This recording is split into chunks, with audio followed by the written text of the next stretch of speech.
The frat president spent 3 hours harassing me at a party, not knowing I was his boss's daughter. I showed up at my very first frat party my freshman year and immediately ran into Adam. To everyone else there, Adam was the frat president. But I knew him as the unpaid intern who'd been fetching coffee for my dad for the past 3 months, desperate to score his dream job at my dad's firm. I recognized him, but it became immediately clear that he did not remember me. "Well, hello," Adam said, looking me up and down with a smile that probably worked on most freshmen. "I'm Adam, president here. You're definitely new. I'd remember a face like yours." He stepped closer, blocking my path to the main room. "Let me get you a drink, give you the VIP tour." Not everyone gets personal attention from the president. When I politely declined and tried to move past him, his smile faltered. "Really? You're turning me down? Do you know who I am on this campus?" I escaped to the kitchen where some girls from my dorm were mixing drinks. 10 minutes late, Adam appeared again, this time less friendly. "You know, I don't usually give second chances, but I'll make an exception. You're new, you don't understand how things work here." He wedged himself between me and my friends. "These parties happen because of me. The least you could do is be friendly." When I said I was fine with my friends, he laughed. "These aren't your friends. They're just being nice because you're pathetic and they feel bad for you."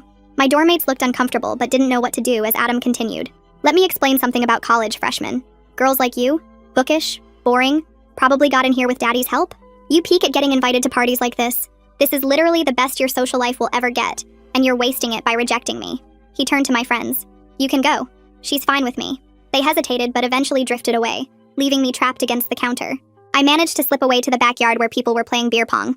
20 minutes of peace ended when Adam found me talking to a guy from my economics class. "Bro, you don't want to waste your time here," Adam told him, throwing his arm around the guy's shoulders. "She's one of those girls who thinks she's saving herself for someone special. Probably has a purity ring in her dorm room." The guy looked confused, but Adam steered him away. "Trust me, I'm doing you a favor. She's the type who'd cry during her first kiss." Now I was alone by the fire pit, and Adam sat down next to me. "You're not very smart, are you? I run this social scene and I'm about to land a job at the biggest firm in the state. And you're what? Some nobody freshman who can't even dress for a party?" He touched my cardigan. "Did your mom pick this out? You look like you're going to a church potluck." I stood up to leave, but he followed me inside, grabbing my wrist when I tried to head for the door.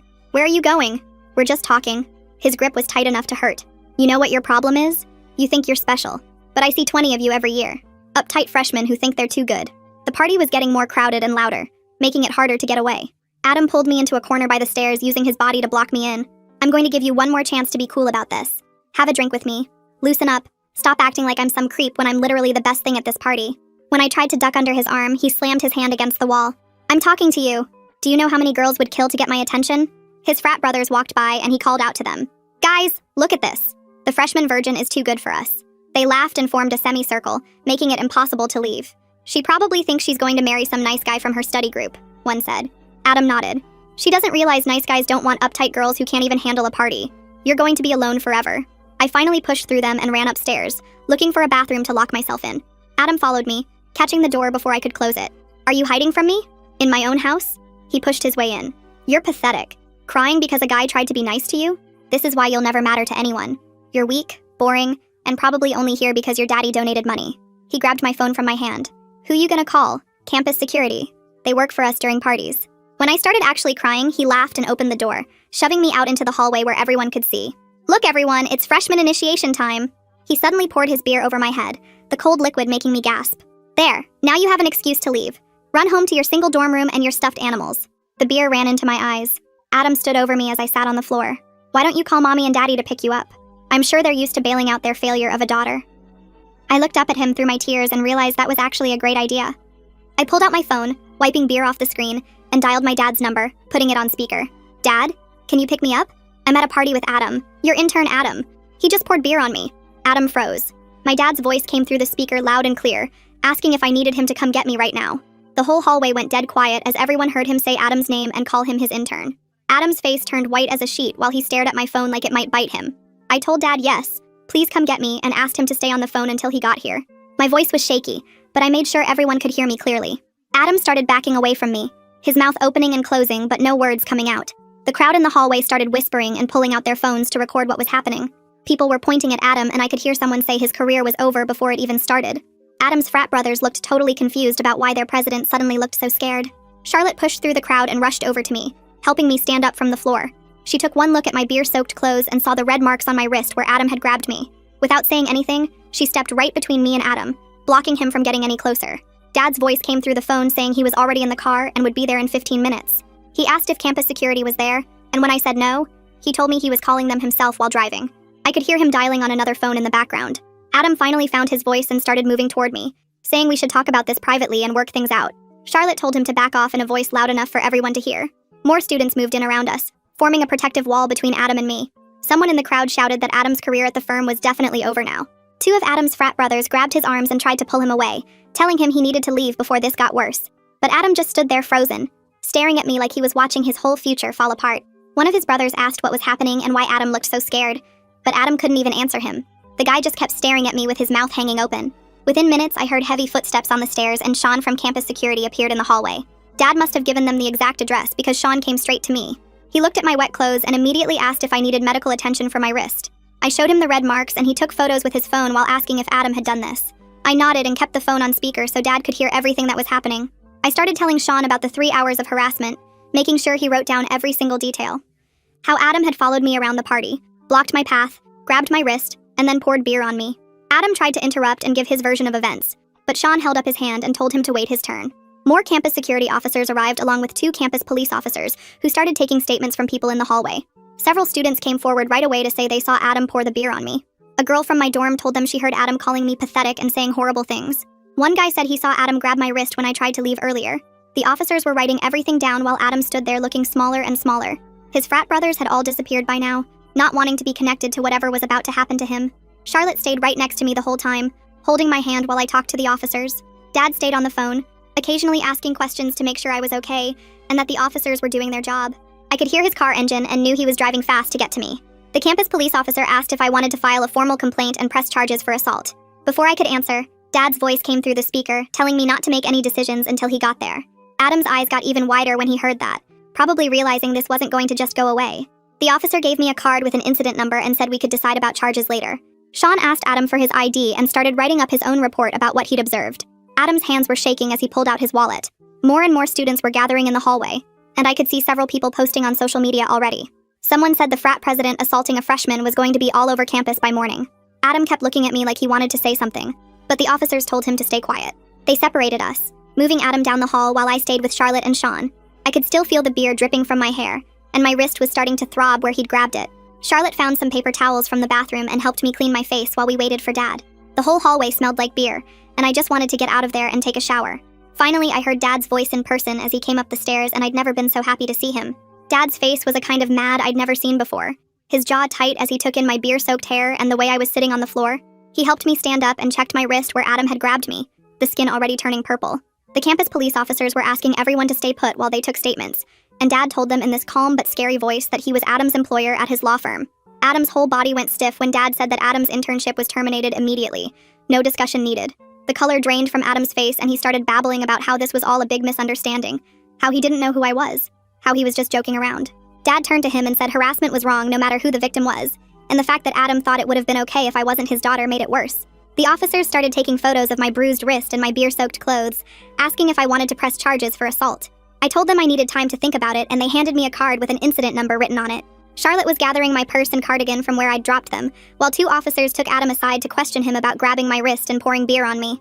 His frat brothers had all vanished, probably not wanting to be connected to whatever was about to happen to their president. Dad kept his hand on my shoulder while we walked down the stairs and out to his car, Charlotte following us and saying she'd drive behind us to make sure we got home safe. The second I got in Dad's car and the door closed, everything hit me at once and I started sobbing, my whole body shaking from what had just happened. Dad reached over and squeezed my hand, telling me none of this was my fault, and that Adam would face every single consequence coming to him. We pulled into our driveway and Charlotte parked behind us, following us inside where I went straight to the bathroom for a shower. I stood under the hot water for what felt like forever, trying to wash the smell of beer out of my hair while I could hear Charlotte in the kitchen making tea. Through the bathroom door, I could hear Dad on the phone with someone named Wyatt Tanner, who I knew was the managing partner at his firm. Dad was explaining what had happened at the party and formally requesting that Adam's internship be terminated immediately with no chance of future employment. After my shower, I put on pajamas and found Charlotte waiting in my room with the tea and some cookies she'd found in the pantry. She stayed the night and we spent hours documenting everything, taking more photos of my wrist, which was now dark purple, saving all the texts I'd sent her during the party when I was trying to get away from Adam. We wrote down a timeline of everything that had happened, from when Adam first approached me to when Dad arrived. Charlotte mentioned she knew at least 2 other girls who Adam had cornered at parties, girls who might be willing to talk about their experiences too. The next morning, I woke up to my phone buzzing with dozens of messages from people who were at the party. Some were asking if I was okay, others just wanted details about what happened, and a few were angry that the frat might get in trouble because of me. Charlotte helped me delete most of them without reading, only responding to my actual friends who were genuinely worried about me. Dad had taken the day off work and was in the kitchen making pancakes when we came downstairs, acting like this was totally normal even though he never cooked. While we ate, he explained my options in this really calm way, saying I could press criminal charges, file a complaint with the university, or do both. He kept saying it was completely my choice and he'd support whatever I decided, but I could tell he wanted Adam to face real consequences. The phone rang while we were cleaning up, and it was Wyatt Tanner calling to confirm that Adam's internship had been terminated that morning.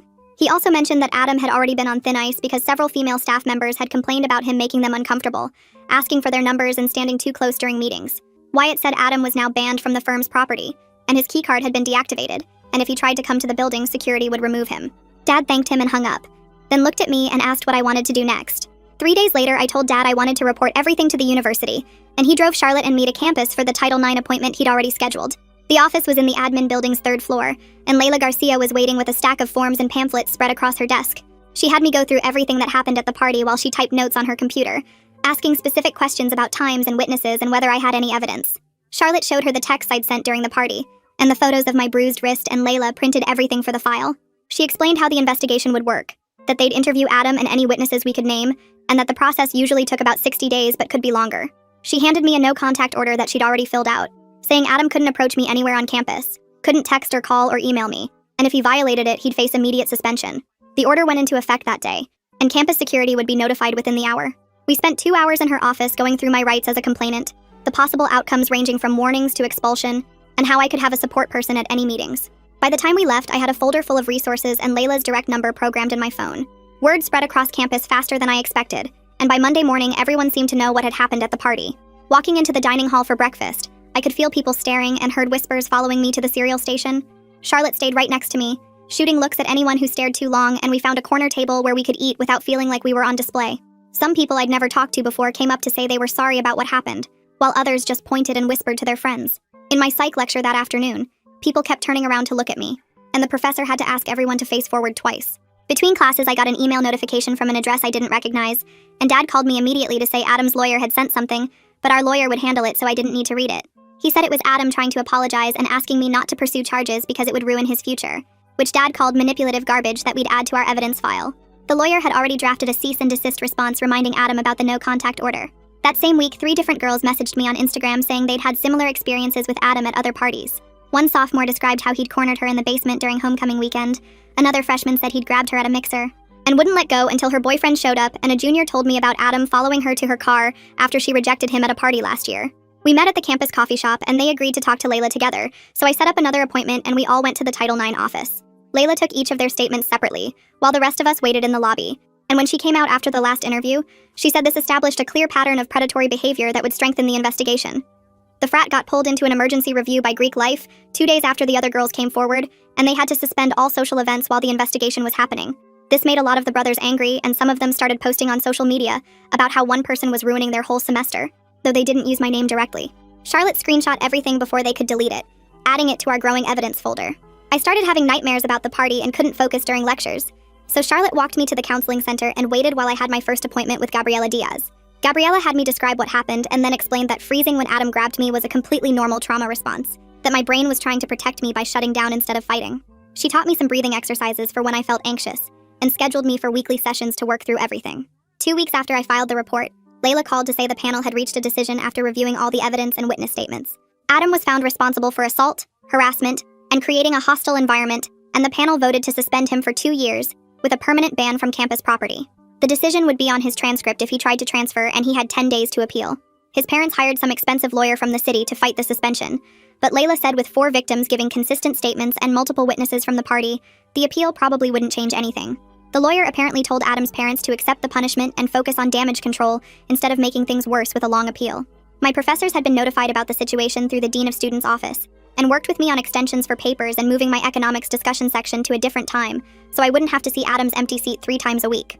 3 days later, the district attorney's office called my cell while I was eating lunch with Charlotte in the dining hall. The prosecutor said they'd reviewed the police report and witness statements and wanted to meet about pressing assault and battery charges against Adam. I set up an appointment for the next afternoon and brought Dad and Gabriela with me to the courthouse downtown. The prosecutor laid out photos of my bruised wrist on her desk and explained that with multiple witnesses and the beer assault on video from someone's phone, they had a strong case. She said Adam could face up to a year in jail if convicted, but would probably get probation as a first offense. I signed the paperwork to move forward with charges while Dad squeezed my shoulder. Meanwhile, Charlotte had been busy organizing what she called my protection squad, recruiting 8 girls from our dorm who started walking with me to every class. They'd show up at my door each morning and we'd move across campus as a group, making me feel safe for the first time since the party. At meals, they surrounded me at our usual table, creating a buffer zone from stares and whispers. One of them even started sitting next to me in my big lecture classes, taking notes when my hands shook too much to write.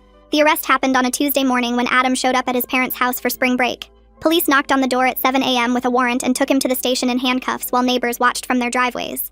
His mugshot appeared on the local news website by noon, showing him in an orange jumpsuit with dark circles under his eyes. He posted bail that afternoon, but the judge set strict conditions, including staying 500 feet from campus and having zero contact with me directly or through third parties. The frat house got shut down 2 weeks after his arrest, when the Greek life investigation found evidence of hazing, underage drinking, and multiple unreported assault incidents over 3 years. The national chapter pulled their charter immediately, and the university gave the brothers 30 days to move out. Adam's name appeared in every article as the president who destroyed a 90-year-old fraternity through his actions. Some of his former brothers started reaching out through Instagram and email to apologize for not stopping him that night. One guy met me at the library and admitted they all knew Adam got aggressive with girls when he drank, but nobody wanted to challenge him because he controlled their social lives. Another sent a long message about how watching Adam pour beer on me made him realize he'd been a coward for 3 years. Dad called an emergency meeting at his firm the Monday after Adam's arrest and implemented new policies for all interns and employees. Background checks became mandatory, including social media reviews and reference calls to previous employers. He also brought in consultants to run harassment training sessions that everyone had to attend, even the senior partners. He told me later that Adam had taught him an expensive lesson about the importance of really knowing who you're bringing into your company. The preliminary hearing happened 6 weeks after I pressed charges, in a small courtroom downtown with wood paneling and uncomfortable benches. Adam's lawyer tried to paint the whole thing as typical college behavior that got blown out of proportion. He kept using phrases like youthful mistake and party atmosphere while I sat there with Charlotte holding my hand. The judge, a woman in her 60s with gray hair pulled back tight, looked at the photos of my wrist and watched the video of the beer assault twice. She said she'd seen plenty of college parties in her career, and none of them gave anyone the right to physically restrain and humiliate another person. When spring semester started, Charlotte and I moved to a different dorm on the opposite side of campus from the old frat house. Our new hallmates had heard about what happened and immediately adopted us into their group. They had a whole system of checking in on each other through a group chat, and nobody went to parties alone. Our RA was a senior who'd been through something similar her freshman year, and she made our floor a safe space where we could talk about anything. 3 months after the arrest, Adam's lawyer contacted mine about a plea deal to avoid trial.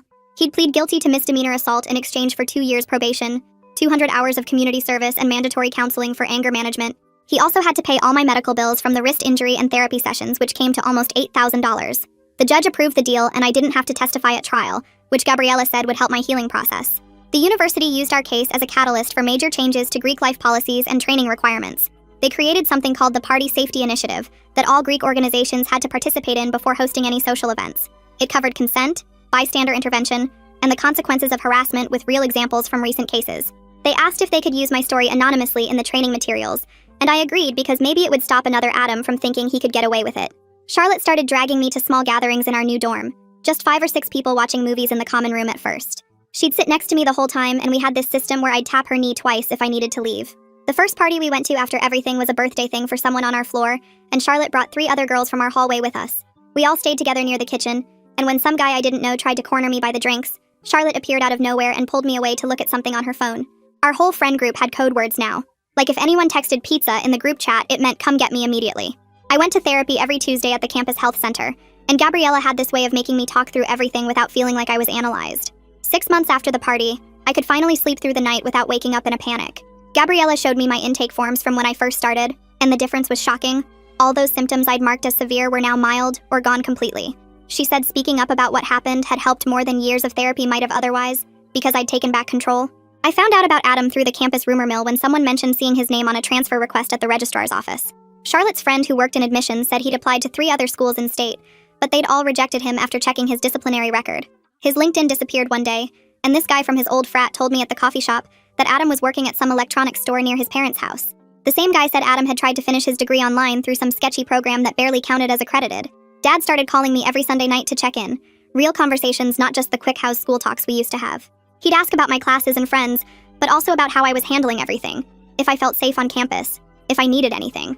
He came to visit more often too, taking me and Charlotte out to dinner and always making sure I knew he was proud of how I'd handled everything. When he saw guys looking at me the wrong way at restaurants, he'd get this protective look, but he never said anything unless I brought it up first. The university gave Charlotte some award at the end-of-year ceremony for being an outstanding bystander and advocate. She had to go up on stage in front of everyone, and the dean talked about how her actions had made a real difference in a serious situation. Charlotte just laughed about it later and said she was just being a decent human. But I knew how much she'd done for me those months. I switched my major to pre-law after sitting in on one of Layla's presentations about victim advocacy and realizing that's what I wanted to do with my life. My grades went from barely passing to dean's list because I actually cared about what I was studying now. The professors in the legal studies department were mostly former prosecutors and defense attorneys who had real stories about helping people navigate the system. They'd use examples from actual cases, and I'd sit there taking notes thinking about how I could help someone going through what I went through. The old frat house sat empty for months after they shut it down, until the university announced they were converting it into a women's resource center. They gutted the whole place and rebuilt it with meeting rooms, a library, counseling offices, and safe study spaces. At the opening ceremony, they asked me to say a few words, and I just talked for maybe 2 minutes about how important it was to have spaces where women felt protected and supported. Standing in that same building where everything had happened, but seeing it transformed into something positive felt like the universe balancing itself out somehow. This guy who'd been one of Adam's frat brothers came up to me outside the library one day looking really uncomfortable. He said that testifying at Adam's hearing had made him realize how messed up his own behavior had been at parties, and with girls in general. He'd started going to counseling and was volunteering with the campus prevention program, teaching other guys about consent and respect. He thanked me for speaking up because it had opened his eyes to things he'd been ignoring or participating in without thinking. There was this guy in my study group for constitutional law who always saved me a seat and brought extra highlighters because I always forgot mine. He never pushed or made things weird, just was consistently kind and patient even when I flinched at sudden movements or needed to sit near the door. Charlotte met him for coffee 3 times before declaring he passed her test, and when he finally asked me to get dinner off campus, I actually said yes. We went to this Thai place and talked about law school applications, and he didn't try to kiss me or even hold my hand, just walked me back to my dorm and said he had a great time. Charlotte was waiting in my room, and when I told her about the date, she said it was the first time she'd seen me really smile in months. Layla called me into her office one afternoon to ask if she could use my case as an example in training materials for new Title IX coordinators at other schools. She said the way everything had been documented and handled could show others how to properly support survivors and take swift action. She promised to remove identifying details, but wanted to include the timeline and the coordination between different offices. I signed the permission forms feeling like maybe something good could come from all of this if it helped even one other person get the support they needed. 3 weeks later, a thick envelope arrived from a law firm I didn't recognize, and when I opened it, there was a letter from Adam's parents saying they'd been blind to their son's behavior patterns and were establishing a fund for campus assault prevention programs. The check attached was for $50,000 made out to the university's new safety initiative, and they asked that I be informed but not contacted further about it. Charlotte was sitting next to me when I read it, and she grabbed the letter to read it herself, then said they were probably trying to avoid a civil lawsuit, but at least the money would help other students. That same afternoon, Layla called to tell me about a summer internship opportunity at a firm that specialized in victim advocacy and campus assault cases, and asked if I wanted her to recommend me. I filled out the application that night, and 2 weeks later got an interview where the partners asked about my experience and how I'd want to help other survivors navigate the legal system. They offered me the position on the spot and said they'd been following my case and were impressed with how I'd handled everything. Charlotte and I started looking at apartments for junior year, and we made a list of requirements that included deadbolts, security cameras, first-floor windows with locks, and a building with controlled access. We spent 3 weekends driving around looking at places, and each time we'd test the locks, check the sightlines from the street, and ask about the other tenants. The landlord at one place laughed when Charlotte asked about the response time for police calls, but we just crossed it off our list and kept looking. We finally found a place 6 blocks from campus with everything we wanted, plus a doorman who worked nights and remembered everyone who came and went. The lease signing felt like a big step toward normal life, and we celebrated with ice cream even though it was just a regular Tuesday. 2 days before the semester ended, I got an email from the university president's office saying I'd been selected for the Courage Award at the closing ceremony. Standing at that podium in front of hundreds of people, I kept it short and just said that courage wasn't about not being scared, but about speaking up even when you were terrified. My hands shook the whole time, but I made it through, and when I sat down, Charlotte was crying, and my dad was recording everything on his phone. The last day in my dorm room, I was packing boxes when I found that cardigan shoved in the back of my closet, still in the dry cleaning bag from when Charlotte had taken it to get cleaned months ago. I held it for a minute, remembering that scared girl who thought a cardigan would keep her safe at a party, then folded it carefully and put it in the donation pile. Charlotte helped me carry the boxes down to my dad's car, and as we loaded everything, I looked back at the dorm where everything had started and felt ready to move forward. The donation center was on our way home, and when I handed over the bag with the cardigan, the volunteer smiled and said it would make someone very happy. Thanks for sticking with me through all my questions and wonderings. It's always so interesting exploring this stuff together. Until we meet again, take care. Subscribe for more content like this.